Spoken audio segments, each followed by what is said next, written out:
When QR codes were first invented in 1994, they were light years ahead. For the tech world, at least. They didn't gain serious traction until 2010, though. But now, in the contactless era, the humble QR code has found its footing. Christine and her co-founder Victor are seamlessly integrating QR codes with POS systems in restaurants around the world. And their startup has big plans for the rest of the hospitality industry. We are not building just another FinTech. One of our playful little words is, we're building a fun tech. Let's have fun with this, right? Let's build an extremely professional, game-changing company, but let's enjoy it. My name is Christine de Wendel. My business is named Sunday, and I am co-founder and CEO North America. Sunday shows us how to take an elegant solution, add some rocket fuel to the rollout, and turn it into $100 million in Series A funding. And all based on some 90's tech. Go on, show us how it's done.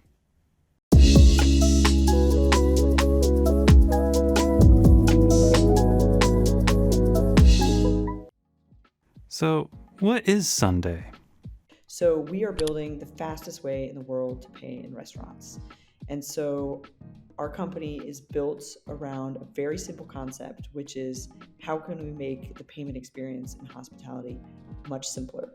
So we put QR codes on tables, we link them to the point of sale system, and we let diners pay in 10 seconds. So something that used to take 15 minutes now takes 10 seconds and is a perfectly seamless, easy experience, which is making payments in hospitality light years easier than it was before. What was the driving force behind the creation of Sunday? So my co-founder, Victor, is a successful restaurateur in Europe. He has some of the hottest, sexiest, most Instagrammable restaurants in Paris, Madrid, and London. And so the idea for Sunday was born in his restaurants. So when the pandemic hit, Victor took a look at what was happening and said, wait a minute, people are putting QR codes on tables for menus. Why don't I do exactly the same thing with payments? And so he literally rolled out in 2 weeks really quick and dirty solution, and the results were phenomenal. So he put QRs on every table, linked them to the POS system, and waiters were loving it because tables were turning faster, they were getting more tips, and they had more time to spend with diners to tell them about specials, to check on their drinks, so they were getting higher basket size. Operators were loving it because they were able to get more turnover and get more people through their restaurant. And obviously diners loved it because in a COVID context, nobody wanted to touch anything. And on top of it, we were giving them the freedom again of being able to control the payment experience. And what Venmo has done for peer-to-peer, what Uber payment has done in Uber Rides, what PayPal has done in e-commerce, why hadn't anyone done that in the hospitality space? And so the idea was really born in Victor's restaurants. And then he pulled me in when he thought this idea is so big that we should, turn it into its own company and create its own independent concept around it. One lesson Sunday demonstrates well here is the power that comes with a low barrier to entry. QR code readers are now standard in smartphones, which 85% of American adults now own. And Sunday isn't an app. It's all browser-based.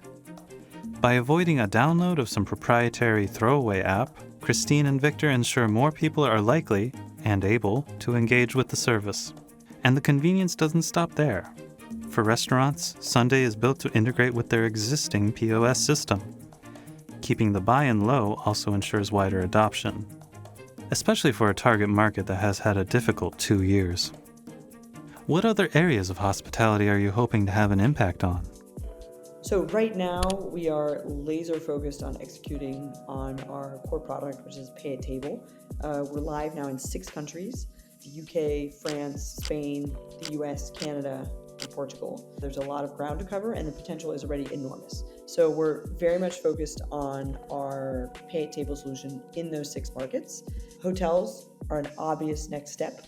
You can just imagine the benefit of never having to check out again. And so if you could put some sort of solution in every hotel room, then from a hospitality perspective, it would be huge.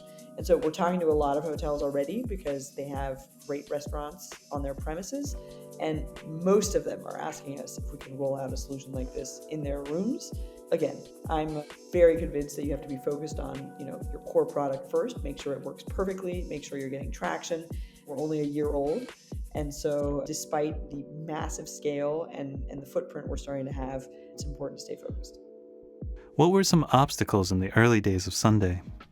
So one of our biggest growing pains, given the speed at which we scaled, is how do you recruit great talent, right? And especially when you're entering new markets, you don't necessarily have a network. So in Paris, where I had spent 15 years, where Victor's from, we had a great network. It was easy to get a great team in place. When we started in the US, the question was, how do you access great talent when you don't have a name brand, where you don't have a network, and the only thing going for you is that you've raised a lot of money? I found that was quite challenging. And how do we overcome that? Well, we invested in search agencies, and we said, okay, we're not going to know how to find the right people. And so unlike a lot of early stage startups, we said we're going to take some stellar headhunters and they're going to help us out. Another thing is, when you're scaling this quickly, how do you map out the right footprint?